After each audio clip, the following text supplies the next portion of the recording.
What's up, guys? Welcome to a hopefully short video. I'm kind of curious as to how many times I've said that, and it's actually been a short video. So real quick, sorry about missing Sunday's video. I've been underground, like literally.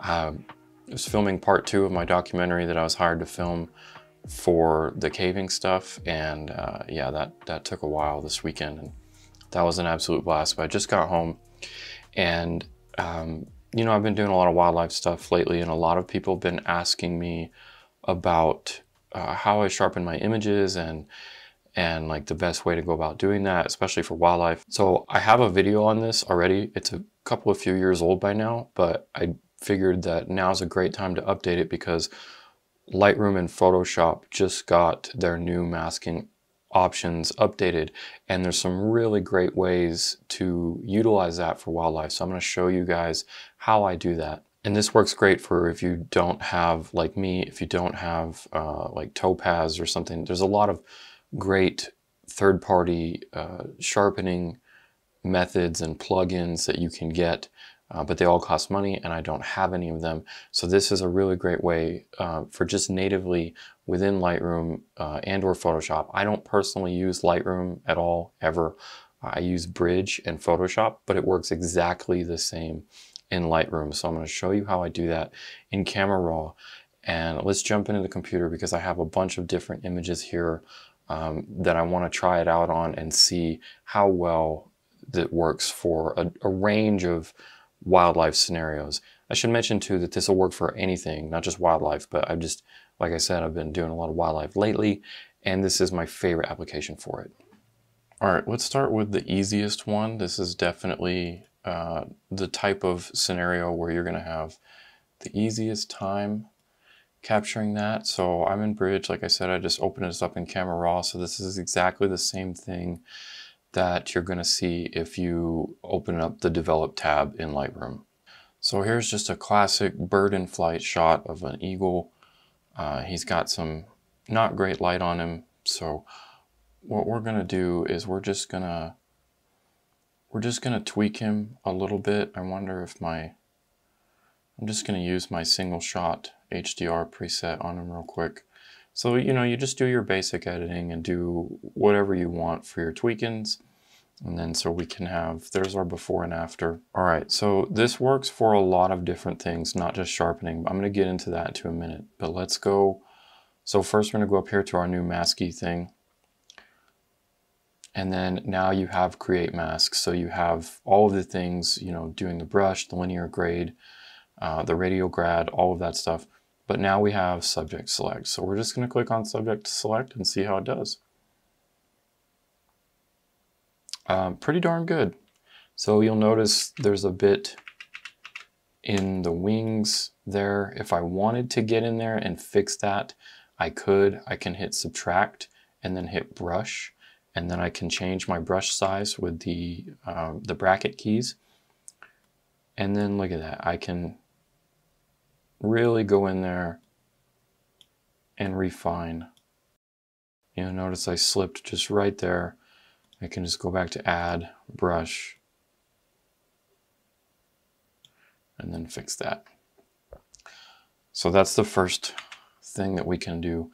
So this is great. If I want to add a bit of clarity or texture, so the difference between clarity and texture is minute, but clarity affects larger areas, larger pixely areas, and texture affects finer details and finer contrast. So it's basically like micro contrasting, which is all sharpening really is, but we can really see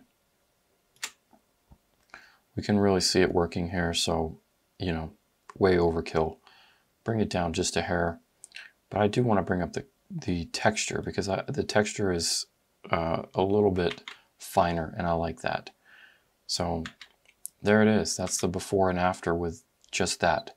And you know, you could do more editing to this if you want, but I think we're done with this shot. So let's look at this guy here, this Northern Harrier. Amazing raptor. It's one of my favorite hawks. So I shot this with the 1 to 500 millimeter with the 2x teleconverter on there, and you know, maybe it's just a hair soft for my taste. So let's see if we can really clean him up here. So again, I'm just gonna run through some basic editing and maybe pick out a look that I want.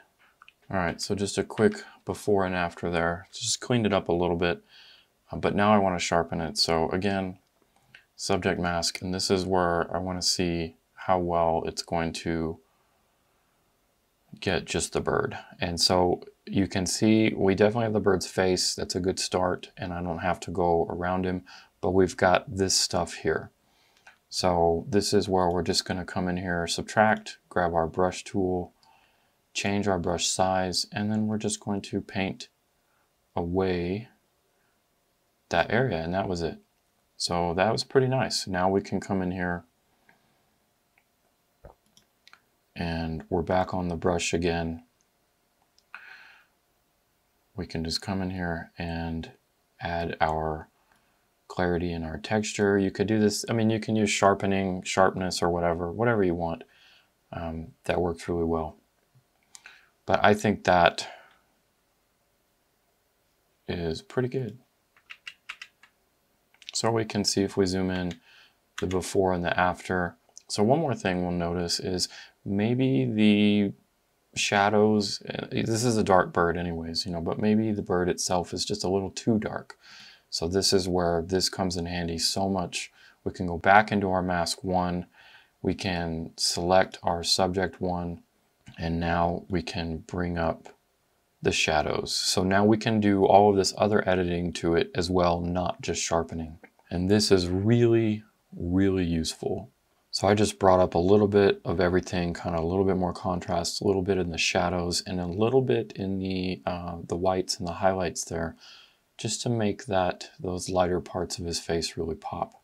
So there it is, and then here's the finished image.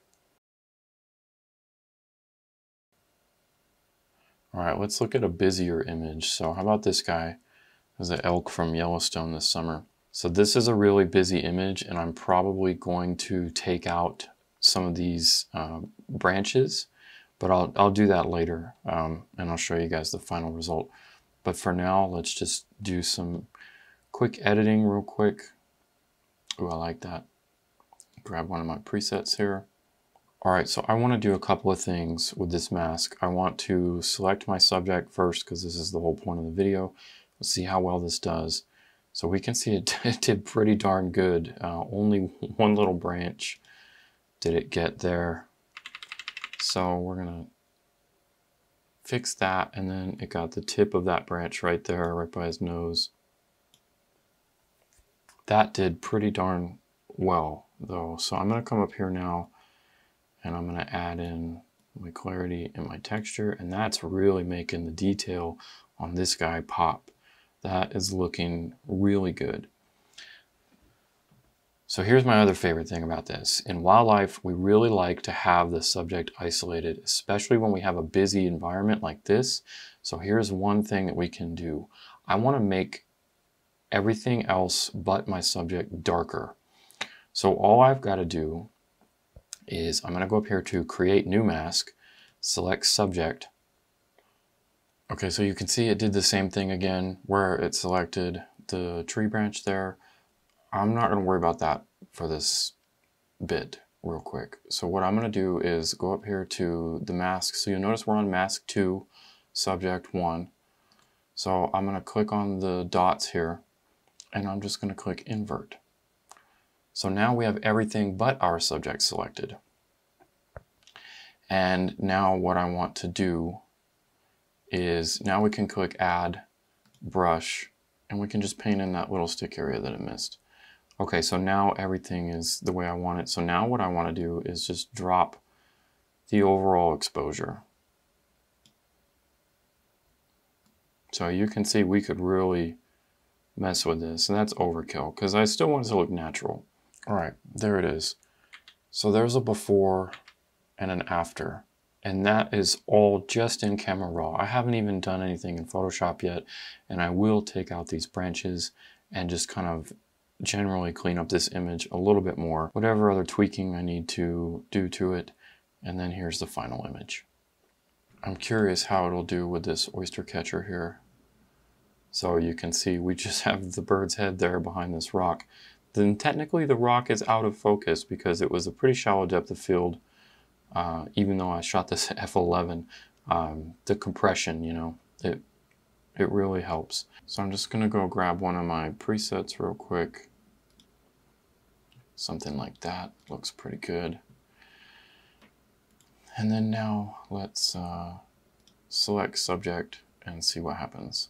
Oh, that's really cool. So now I can do my adjustments here, and maybe I even want to bring up, not just sharpen, but bring up the shadows a little bit. So that's pretty cool that that worked. There's the final image for this one. Ooh, here's a good one. Let's try this quail. So we've got this Gambel's quail here that you can see I shot right through the tree. All right, so nailed focus. It's looking pretty good. That's 100%. And I even got that with my RP, not my R5. That's impressive considering the lack of animal eye focus on that. But luckily, nailed focus. So let's just go straight into the brush and select our subject and see what happens. That's a super busy scene, and that is really impressive. You can see how I got the log underneath.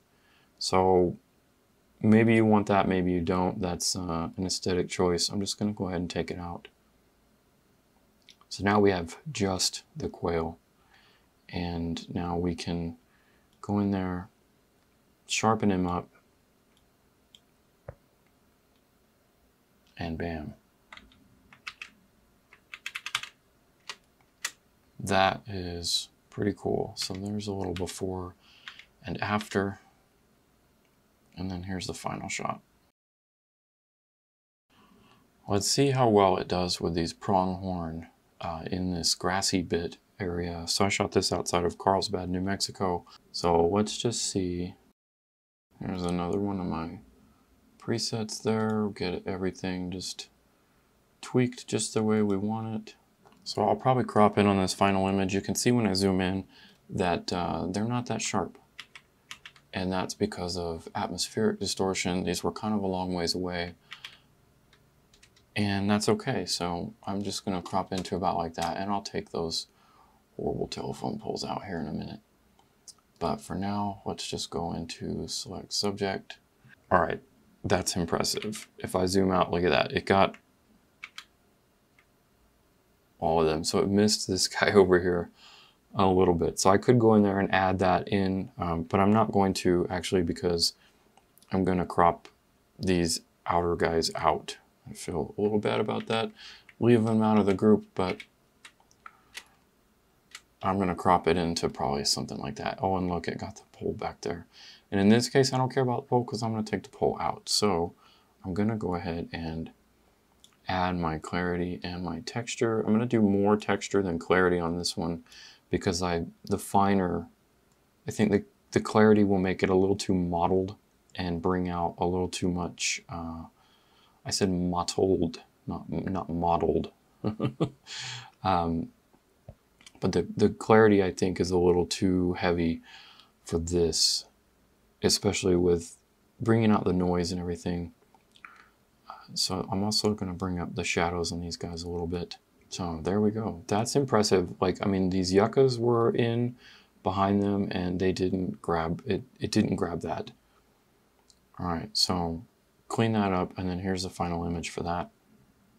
All right, let's do this last one. You can see I've already got the edited image there, but this guy, this is a pigeon guillemot up in San Juan Islands from my last workshop up there this last summer. And you can see it's really far away. So, I mean, and also you can see that it's super dark. It's in the shade. We don't have much light. I kind of like the moodiness of the image, but I want to see how well it does with all the dark stuff around it. I'm even going to increase the contrast just a little bit. All right, so let's go in here, subject select. Let's see if it gets any of the water. Sometimes I notice it gets the water. See, it did get a little bit of the water.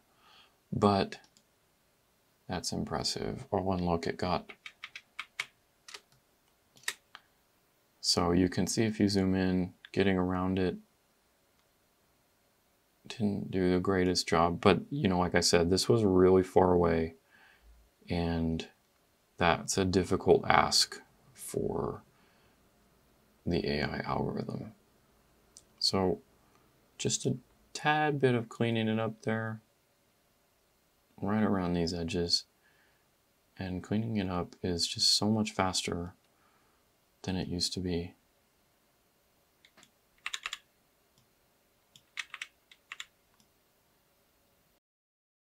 So that's largely good. You don't need to do too much, or I don't need to do too much, because I'm not going to crop in on this much. But now we can go in here and increase our sharpness with our clarity and texture there, and whatever else we need to do. So again, you can do more than that. I want to just warm him up just a little bit, just to increase the feeling of that golden hour light hitting him. So just bring up that temperature just a tad, and that looks pretty good.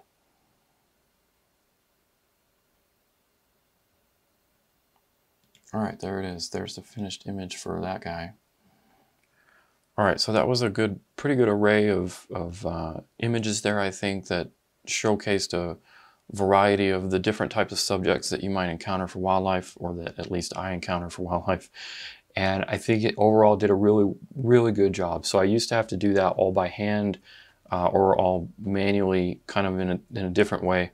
You can watch the old video to see how I did it if you're still interested, but this way is so much better. So if you have the new Photoshop or the new Lightroom, definitely think about utilizing this for your wildlife stuff, or for anything. Like I said, it works for portraits, landscapes, macro, whatever. Anything that you have a subject that you want to isolate, the new masking tools are so powerful. And the key thing also to think about is not just the sharpening, but like I showed you with how I darken the background around the elk, you know, stuff like that. It makes a huge difference, especially when done subtly, for, you know, bringing your subject out and really helping the viewer's eye go straight to whatever you want them to see. So if you have any questions about anything that I did or didn't go over concerning how I'm using these new masking options for the sharpening techniques and for the editing techniques, leave those in the comments down below, and you know, I'll definitely answer them. Hit that like button if this video helped you out, because that's the best thing you can do for my channel, and I super appreciate it. All right, I'm gonna get back out there. Time to go find some more wildlife and drink some more tea, and I will see you in the next episode. Thanks for watching.